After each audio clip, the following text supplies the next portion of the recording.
Hey, everybody, and welcome back to another episode of Indie Game Movement, the podcast that talks about the marketing and business of indie games. I'm Andrew Pappas, and I'm going to be your host today, and we're going to be talking about the secret to supercharging indie teams. You know, indie studios face tight budgets, small teams, and pressure to deliver big ideas with limited resources. Meanwhile, AI in game development sparks fears of job loss and soulless design. So, how can small teams stay human centered while competing at scale? Well, that's what we're going to be talking about in this episode, where we're going to explore how generative AI can be an ally instead of a threat by discussing practical ways to speed up production, validate concepts, and even reduce burnout, all while staying creative, human centered, and true to their vision. So that's what we're going to be talking about right here today on Indie Game Movement.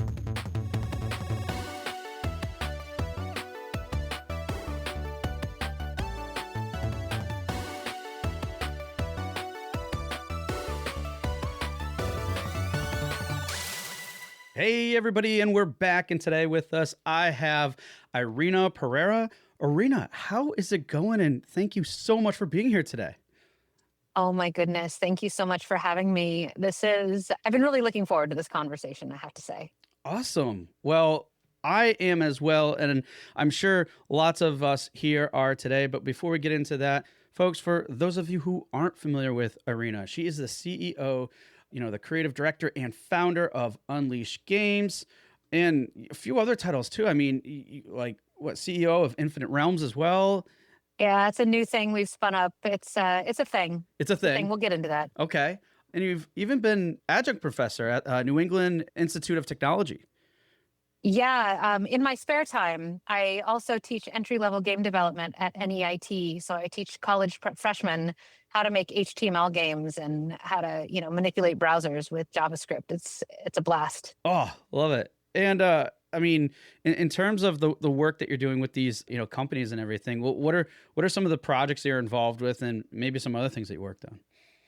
Well, the big one that I've been working on for the last 3 years or so is really my baby, Haven: Forge Friendships to Save the World.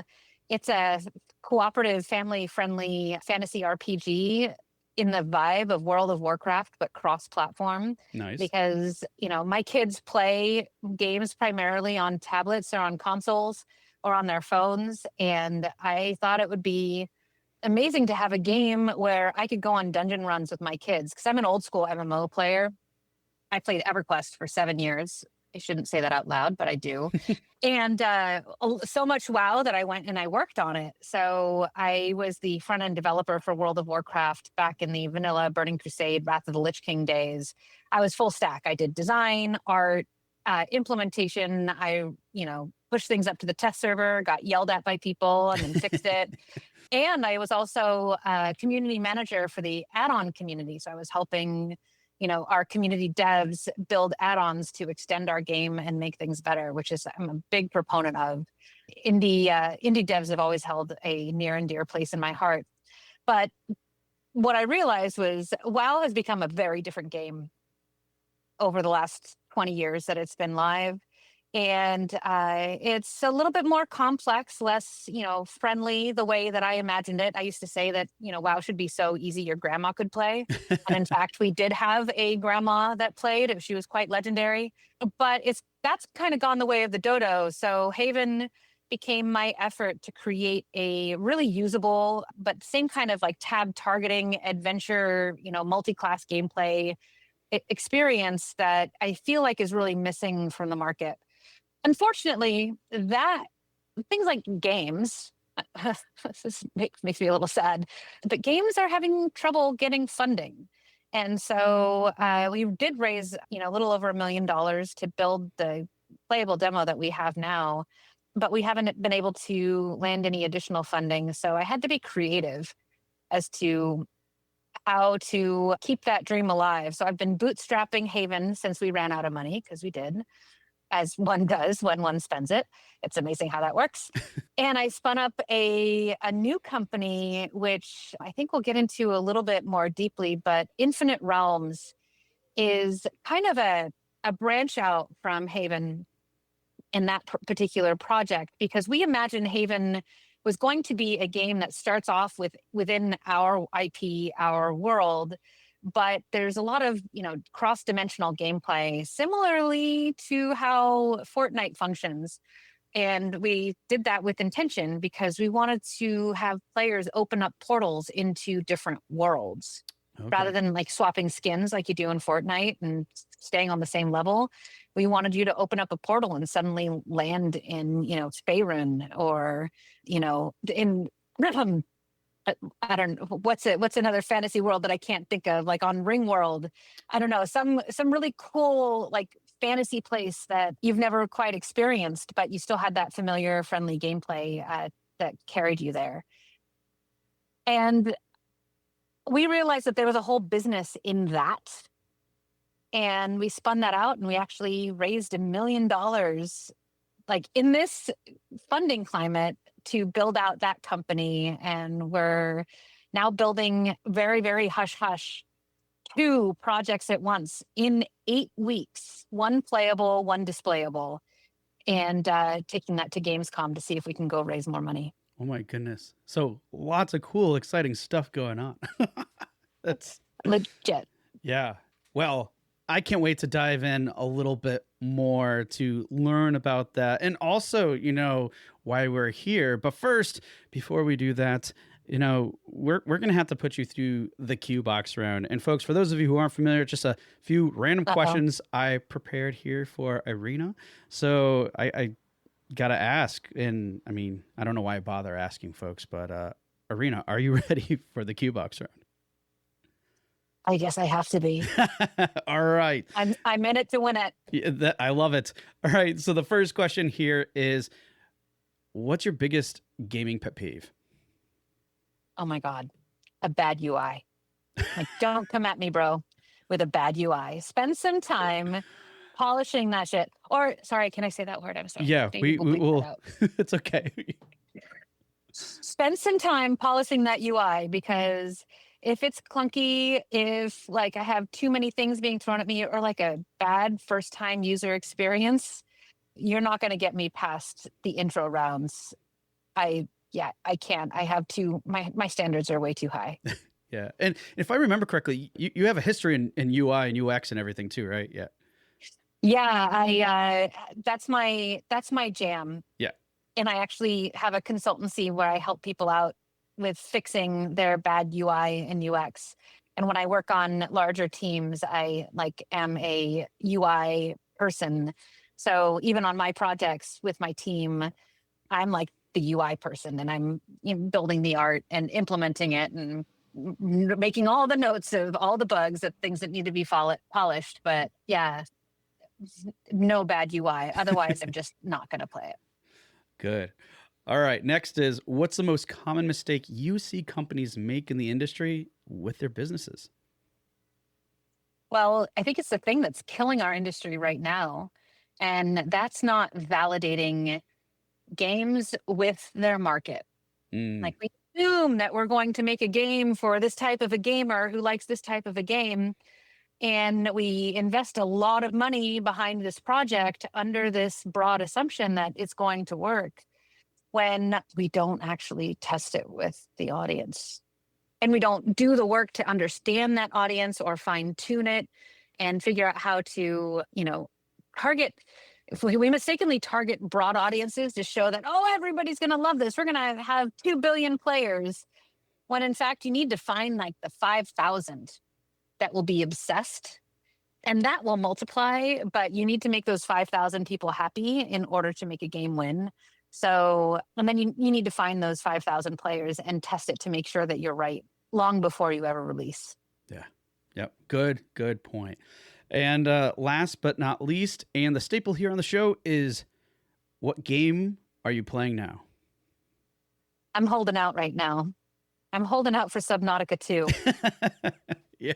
When is that coming? I don't know. I should know, because for a while my son was all about it, and I'm trying to be quiet, because if he hears me in the other room, he's gonna be like, "Wait, what?" He'll barge in asking, "Wait, what are you talking about?" So. I just got myself a Switch 2, and we've been playing Mario Kart, And that's been fun in the family because I play a lot of games with my kids. But my 8-year-old, like he and I are both chomping at the bit for Subnautica 2. We cannot wait for that to come out.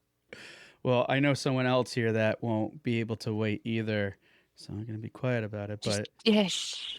but anyways, Secrets. it'll be a good time once it does. So awesome. Well, Irena, I really appreciate you diving in, sharing a little bit more about yourself, and now let's get into this discussion, a really big one, and that is, like I said in the intro, the secret to supercharging indie teams.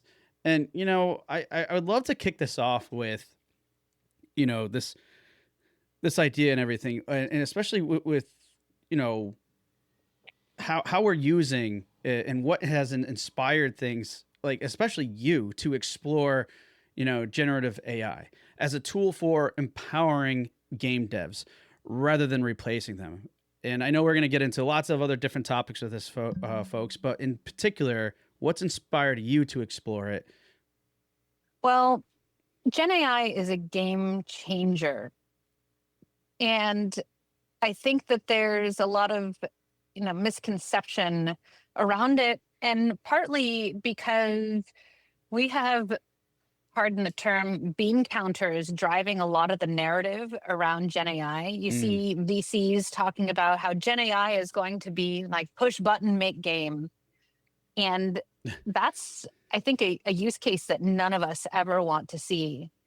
Because all I imagine in that case is, every year now there's like last year there were 18,000 new games on Steam, like 10 times that, and it's all going to be junk. Like we're going to dilute ourselves of good quality content. Oh, yeah. Nobody wants that. I mean, look at what's happening with Netflix, and they handcraft all of their shows. They just throw a giant budget at it, and now nobody knows what to watch because there's too much to choose from. That really is. So Gen AI, however, is something that can make indie teams, what I like to say is punch above their weight class. You can get to a much higher level of fidelity and a much higher quality level if you're leveraging Gen AI in the right way. And this is one of the things that has inspired me, was the fact that, I was able to take my pitch deck and create custom art for the pitch deck. Not that I would create custom art for our game. No way. I want our actual developers making that art. But for a pitch deck that's going out to VC to kind of sell the image of my game, there's no way that I could have found exactly the right pieces of art to be able to convey what I was going for. Or, to get the right picture of a family all in front of a television, sad and on a gloomy night, with it raining because there's nothing for them to play, but then have that same picture be on a sunny day when they start playing my game. Yeah. Like getting these kinds of images that help tell your story doesn't affect the commercial outcome beyond convincing people, doing the sales job of this is why the world needs what it is that you're building. So that's one place that it's been inspirational. The other is that it's helped me organize my ADHD brain, right? I can go through and do a brain dump on Gen AI and have it have a conversation with me to organize it so that I'm communicating better.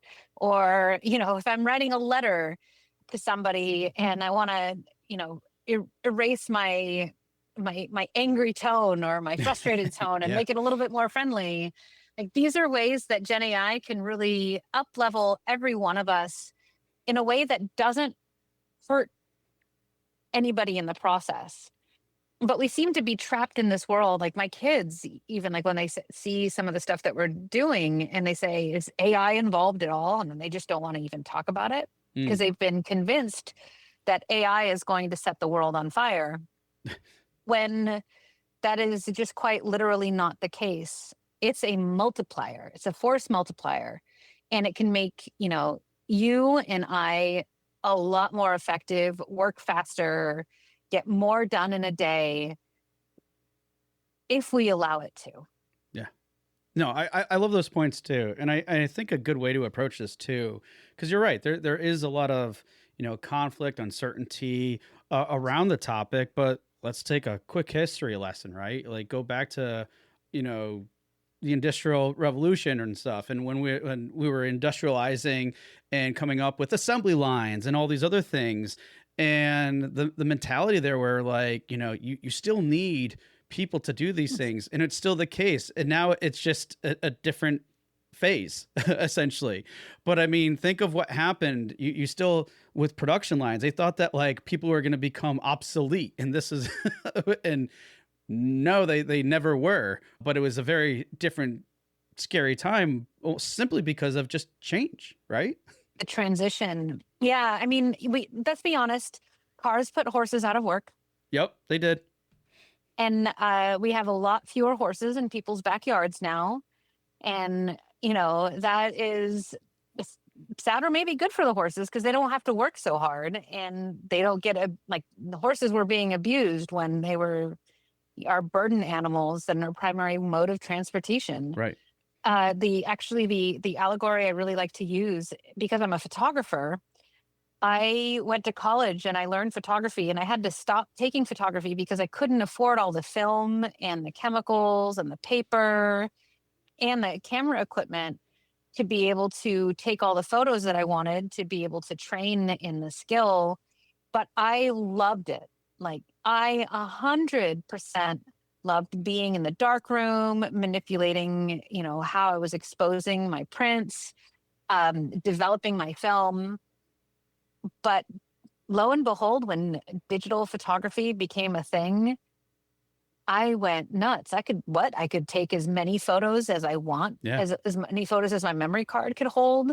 I could take 5 shots of the same thing and then pick the best one after the fact, rather than only having 36 frames per roll of film.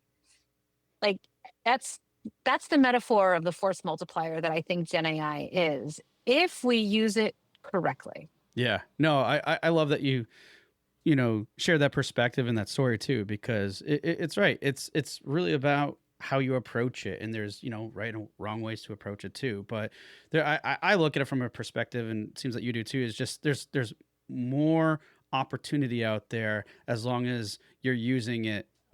What we would probably collectively here consider it the right way, right? And I'm sure we can get into some of those topics in a little bit later. But in light of that, I would love to kind of like dive in a little bit more in terms of like, practical use, right?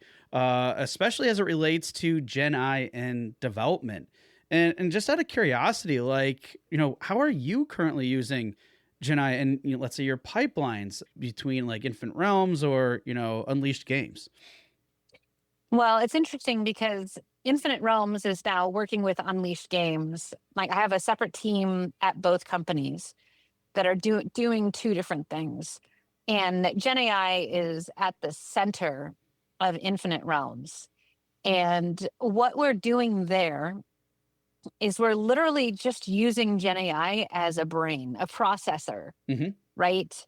But the promise of Infinite Realms is that we are taking books written by authors, like creators, and we're breaking them down into game developable content. We're taking a book and creating a catalog of all the different locations, all the different characters, and what textures will they need, what models, what animations, what are some prompts to get some concept art to kind of kick off a team.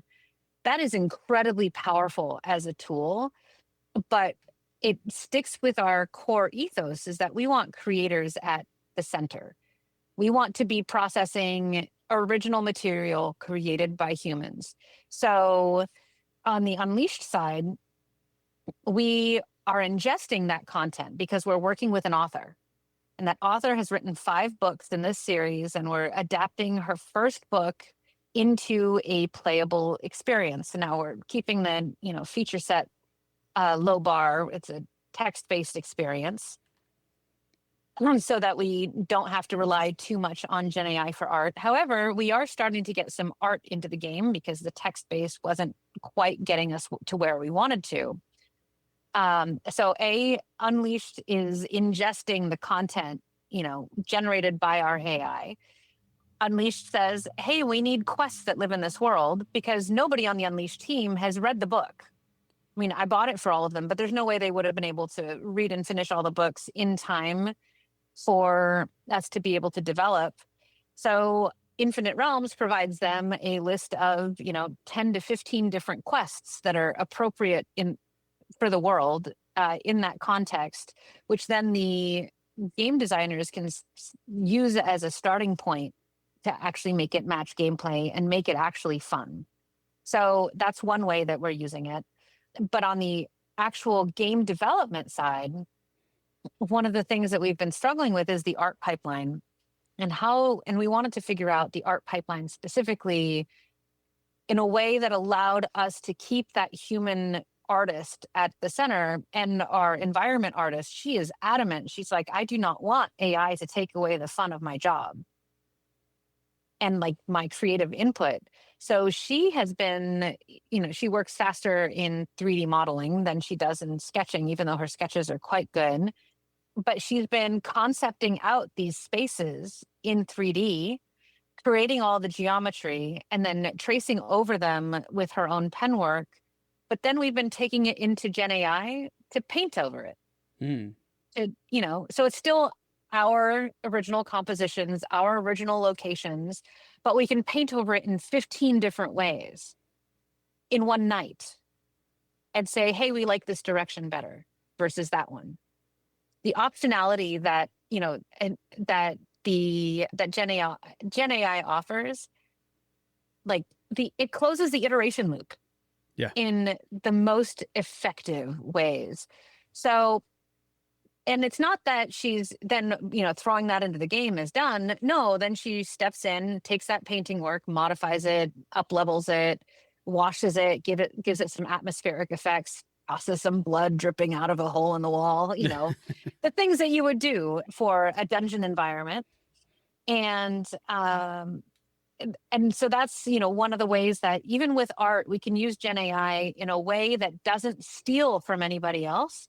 It's trained on the capability of making things look a certain way, but it's actually just augmenting our existing content. Yeah. And I would have to say that that's like kind of a big part of that focus is that augmentation and everything. And I mean, honestly, what you described has always been leading in with that right intent, right? Like you said, with your artist, like, great. She not only just has a role, but she wants the role to still be fun. And of course, you guys do as well, because how would that work as in a team environment, right? With a good culture and stuff where that isn't the case. But still through that process, you're still working within a person's means, but then also allowing to expand upon that like significantly.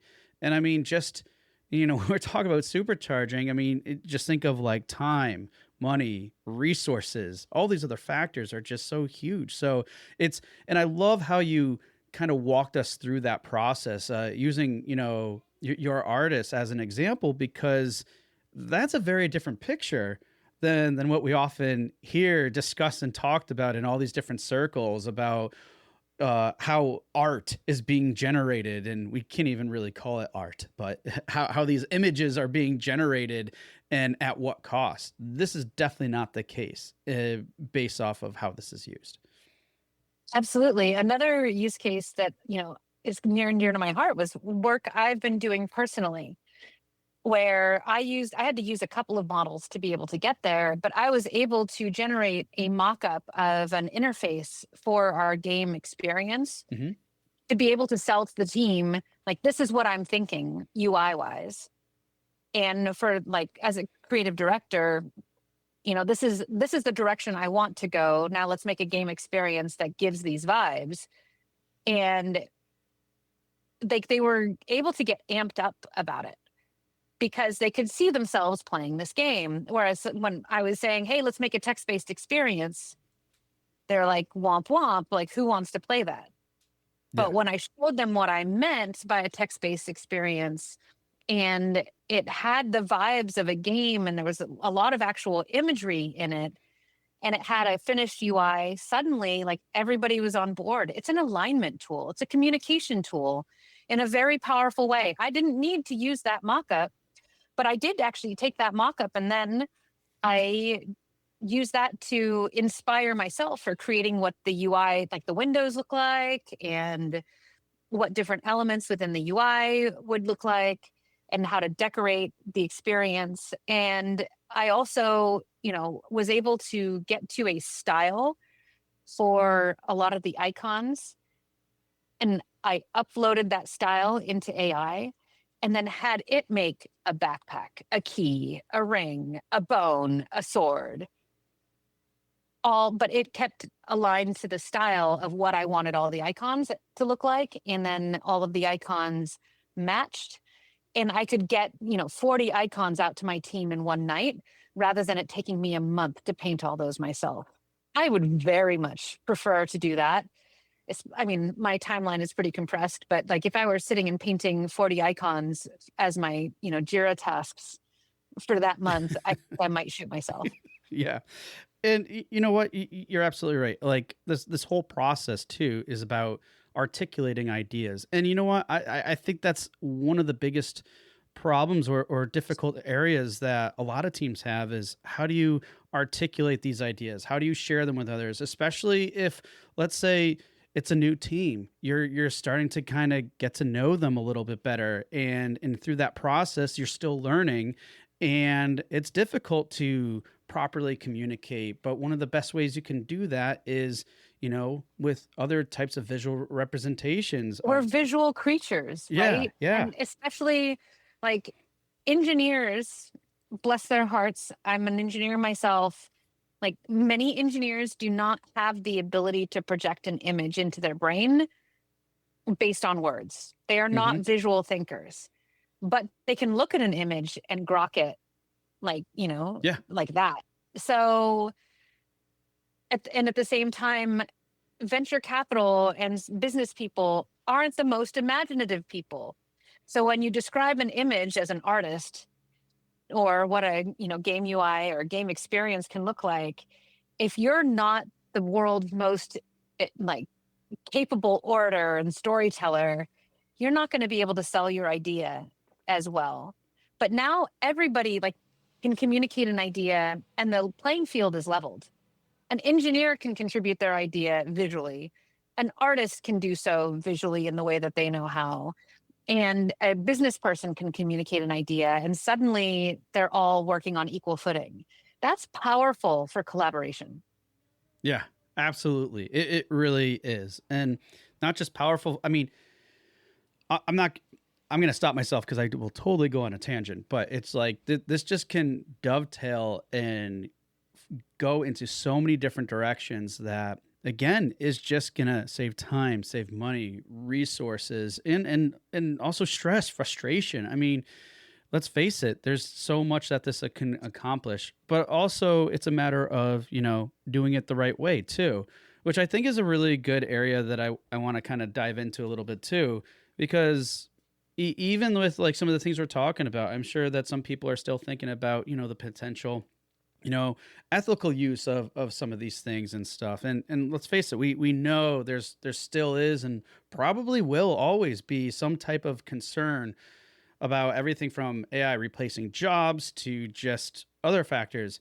And I guess what's your perspective on using it responsibly? What could we say and clarify here is what we consider as like the right approach, the ethical approach? Well, it's kind of what I touched on before, where, you know, AI certainly can offer shortcuts to like bang, bang, bang, put things out and make game, at the push of a button. Like, I think Microsoft has a model where they can just generate game environments that you can play around in instantaneously. Mm, And that's that's not art. That's just an algorithm. yeah. The fact is that we need to recenter on the fact that games are art. BioShock, that is a piece of art, as is BioShock 2 and 3. Portal, interactive art. Half-Life, it's an incredible piece of art. Last of Us, like all of these games that have touched us, These were made by human beings trying to tell a story. AI doesn't care about telling stories. So, really, the ethical way to leverage AI is making sure that we are centering the human at the beginning of the creative process. Whether it's an artist, sketching out a thumbnail of what it is that they're going for, or a pencil sketch that then AI can complement, or, myself as a UI artist designing an art style and making one icon to then drive the creation of 40. The developer is still at the very beginning instantiating the work. Same thing with our authors. We wouldn't have a business if we weren't taking an existing author's work and then processing it into a modality that then game developers could engage with so that they could adapt their work faster. Mm. It's about building those processes to make sure that we are amplifying human creativity and being committed there. And that's where I hope that the conversation changes when it comes to AI, is that it's not about whether or not the binary of AI or no. It's the binary of, is it human-centered AI, or is it just AI for content and monetization's sake? Yeah. And I think there's a key distinction between the two. And I'd love your take on that maybe a little bit more, because I know some people might be thinking maybe very generally where, oh, well, okay, but if you're using, ChatGTP, for example, that could take some information and then use it to learn and train the model and everything else. And therefore now the information is kind of slowly getting out there too. So even if you have the right intention, it could maybe backfire, so to speak, without even knowing it. So, but I would imagine there's solutions to, prevent that from happening too. Absolutely. I mean, we have a little bit of self-correction happening, and probably a little bit too knee-jerky with devs just not wanting to work with AI, right? But I think that the developers holding the line and being open, and also being open to AI, but also, knowing when it's gone too far and having that conversation is part of how we grow through this. But this is a transition period that we're living in, period. And we have to kind of work with the circumstances as they are. And it's up to us to steer us in the right direction. Yeah. Yeah, absolutely. And as we're steering in that direction, I'm just kind of curious too, in terms of how you see, the rest of the industry shaping around this. How do you see the industry's approach to, everything from early stage development and prototyping over the next few years using, generative AI and maybe even similar to some of the processes that you shared with us? As opposed to many folks who see right now the situation in the industry as being a little bit doom and gloom, I see us as being at the first step of a renaissance in games. That's love that. what I'm most excited for. Because AI, what's another way that I've used AI? I've taken AI and created 40 pieces of concept art and then put that in front of an audience to be able to validate our art style for our game. Yeah. And I did that in a week for $900. I would have, those types of tests at Scopely, we were paying $150K plus. Those are called concept tests. But we can actually find our audience. We can get to resonance faster with games. We can make games smaller, more cheaply, more targeted. We can actually aim for smaller, tighter audiences without the risk of giant ballooning budgets. Because that's the big problem that's killing this industry, is that we've made projects way too big. And it's actually the indie developers that are going to save us. Mm-hmm. I believe in this industry so deeply, and indie devs in bringing original ideas to the table. And Gen AI is going to up the production value of those indie teams to the point of being able to challenge the big players in a way that, like, Microsoft and Ubisoft and Sony and EA, like, they don't know what's coming. Mm. Like, no longer will indie devs be stuck in 2D or pixel art just because that's the skill that they have. No, they can draw out that pixel art and then have AI help them up-res that to like an incredible anime style or hyper realistic, and still have assets that reflect their game idea, but to a production value that rivals $100 million teams and projects. Yeah. And I mean, honestly, just you saying that, that sounds extremely exciting.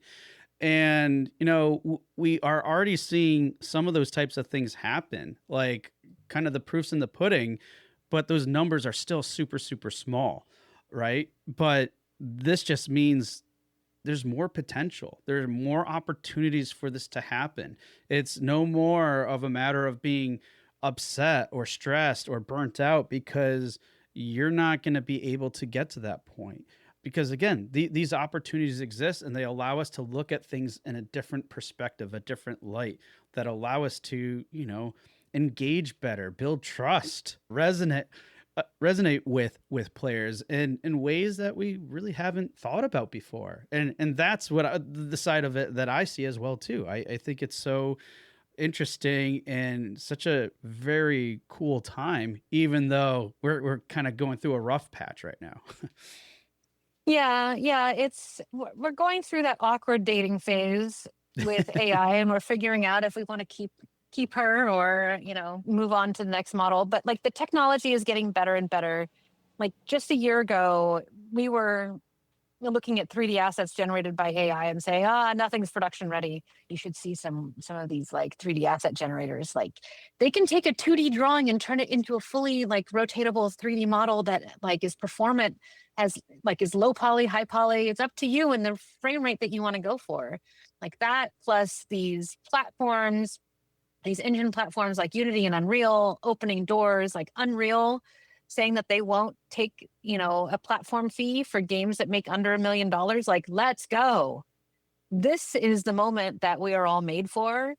And it's really like, at this point, it's no longer production value that is holding back teams. It's the quality of your idea. Yeah. And that is what matters. It's also the quality of how you can reach your audience, but that's, I think, a different topic. Yeah. Yeah. The quality of the idea, how you're reaching your audience, and how you also execute on that.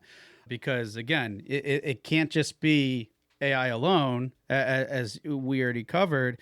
It's that the key factor is really keeping, the human at the core of it. Because if you don't, it just becomes those things. What's a term they use now is black boxing it.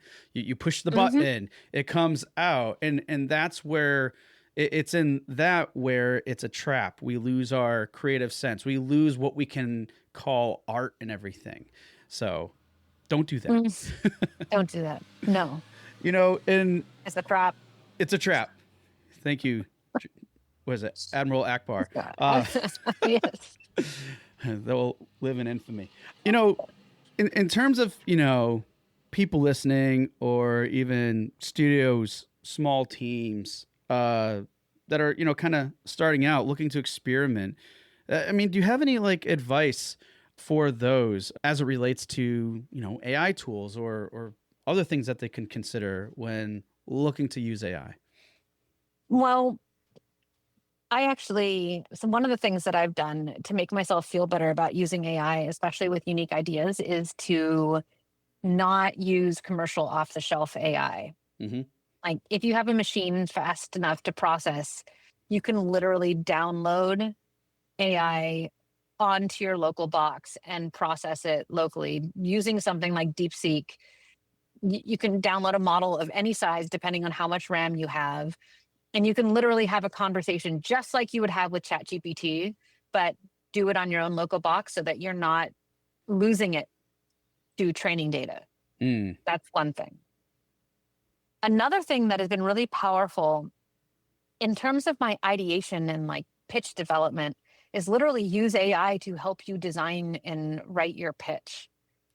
Like have it look at your pitch, upload your PDF and have it give you feedback, ask it for advice, ask it to, tear it apart, ask it to act like a VC and ask you questions, ask it to rewrite your pitch for you.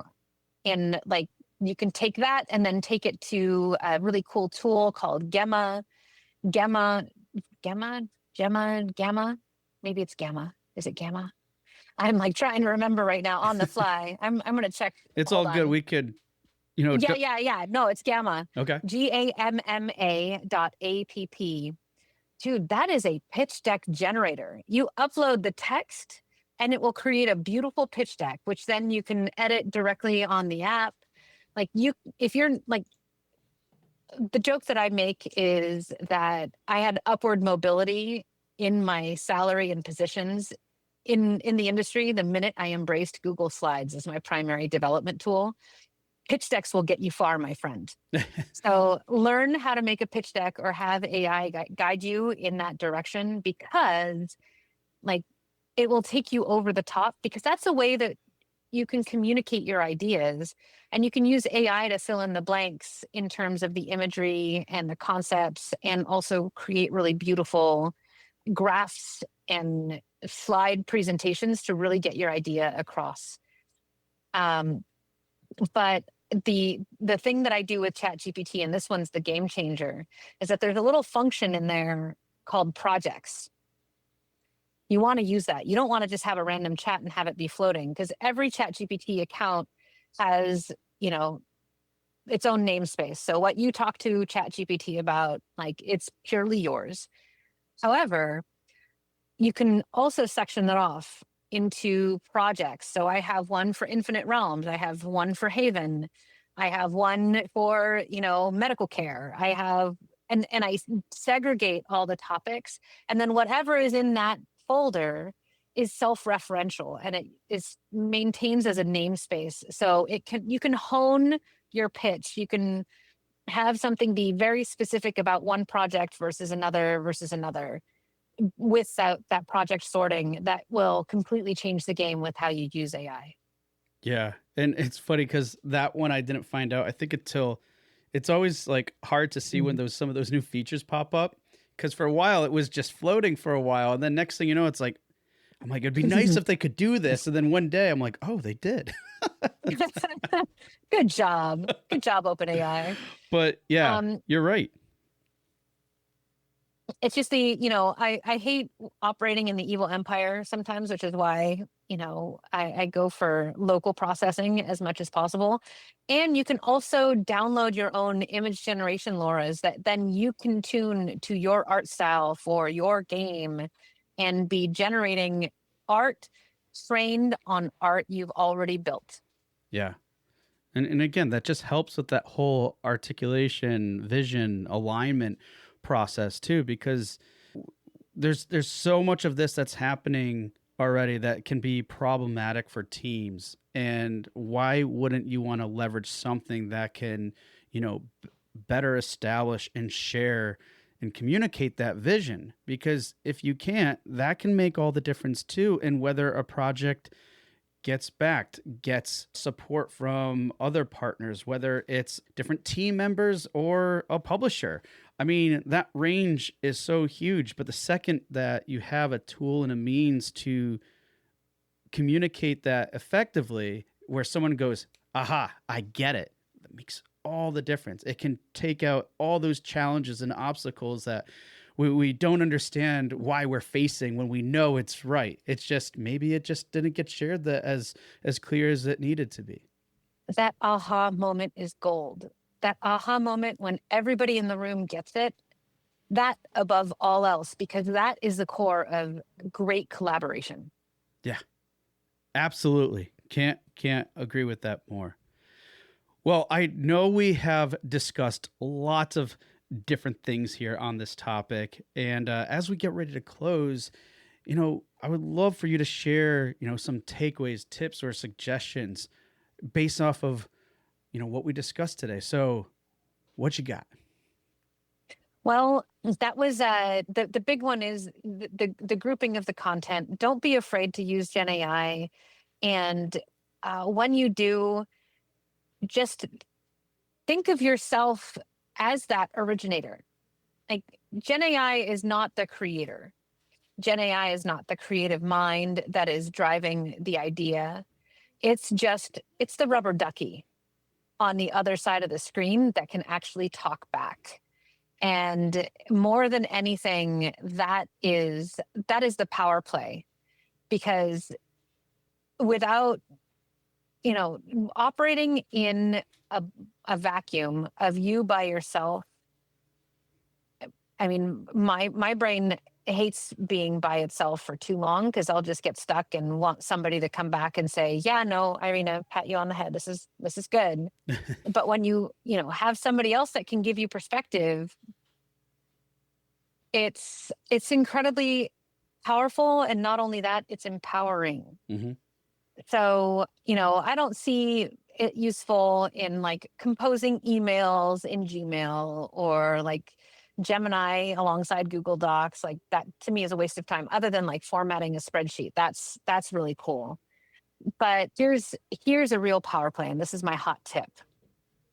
Talk to Gen AI, talk to whatever your favorite chat tool is. ChatGPT is mine, for better or worse, and have it analyze the market for your game. Give it your game description and tell it the market that you're targeting, and ask it for advice on how to reach that market and how much money you'd need to budget to be able to reach that market. Or if you're going to run a Kickstarter, talk to Gen AI and ask it for best practices on how to set up that Kickstarter, what materials you need, have it build out a checklist for you.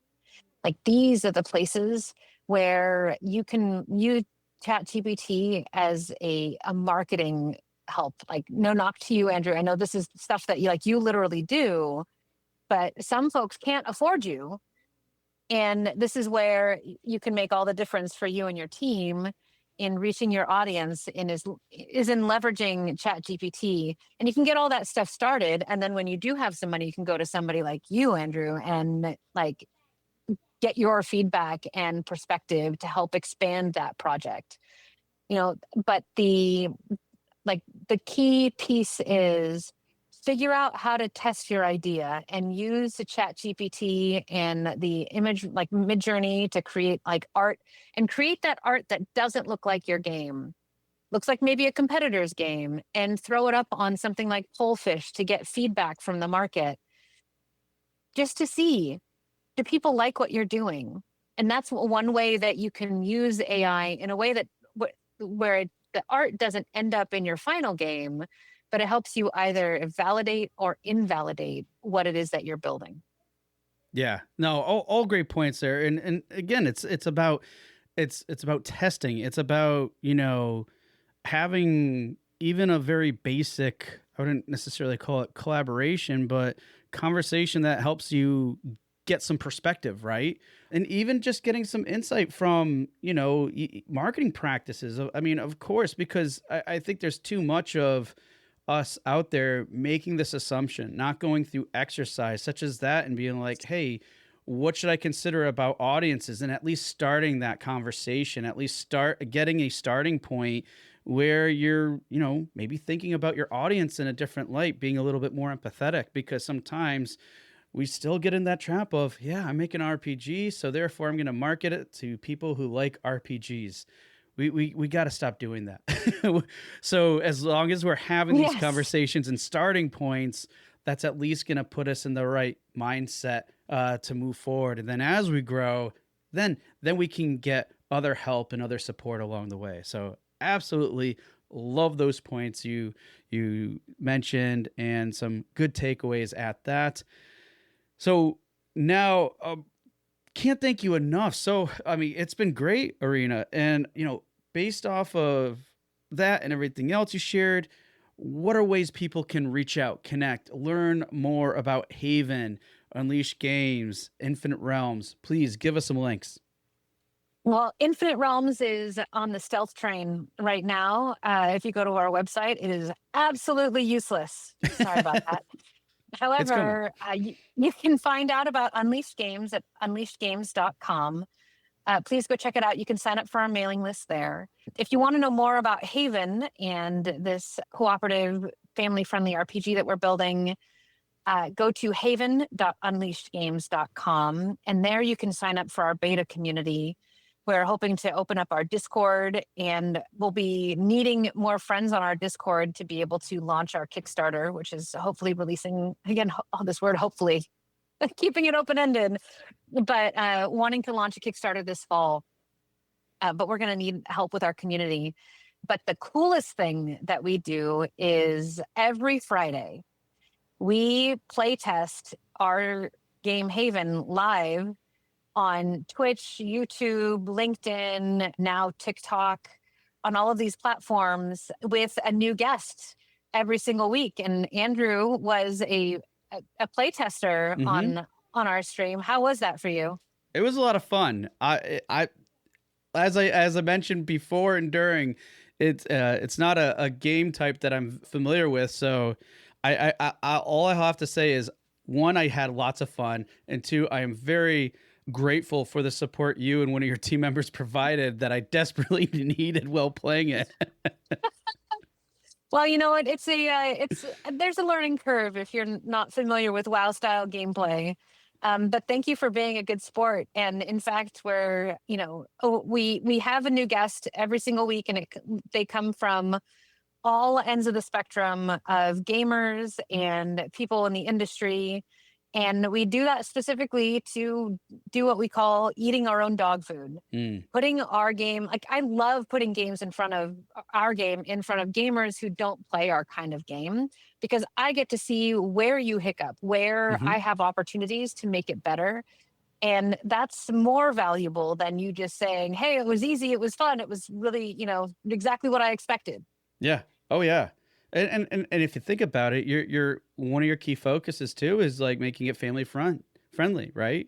And how else would you be able to do that if you, I think, didn't take that type of approach? Because if you have, regardless if it's like even all adults up front, like they're gonna be, if it's not communicative in a way, all signals, gameplay, whatever, where it could pick up.